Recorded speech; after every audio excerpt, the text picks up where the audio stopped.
Wala naman sigurong nakakatawa kung pupunta si Martin Romualdez tsaka si Rex Gatchalian sa mga nabiktima dyan at namatay sa shooting incident sa Tacloban. Bakit ang mga DDS pinagtatawanan nila? Anong nakakatawa? Congressman pa rin yan si Martin Romualdez. At si Rex Gatchalian naman ay DSWD secretary yan. So anong nakakatawa DDS? Tapos pagdating ni Sara, proud na proud kayo? Ha?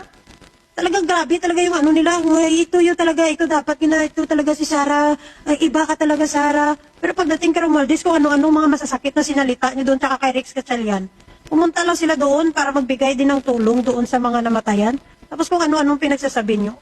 Pero pagdating kay Sara, proud na kayo. Sa bagay, yan lang naman yung achievement ni Sara eh. Bukod sa tree planting niya, yung kanyang next na ginagawa is pumupunta doon sa mga namatayan. Pansin nyo ba? Yan lang yung kaya niyang gawin. Yun lang yung kaya niyang gawin at ibigay sa atin bilang Pilipino.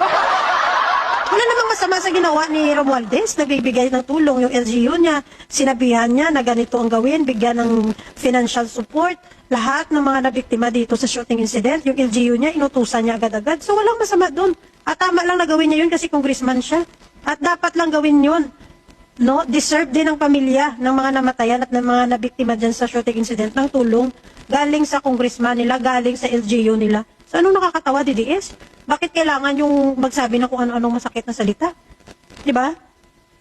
Tapos dito kay Rex Gatchalian sa DSWD yan, pinagtatawanan din nila. Kung ano-ano din ang mga salita ng mga pinagsasabi nila. Wala talaga kayong pinipili na lugar at sitwasyon, mga DDS.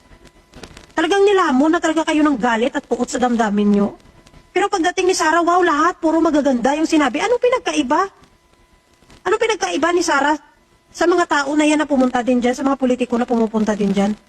E parehas na naman sila purpose, ang magbigay ng sympathy at magbigay ng tulong. Buti anong nakakatawa doon? Masyado lang kayong ipal talaga eh. Proud na talaga kayo kay Sara. O dapat lang maging proud kayo.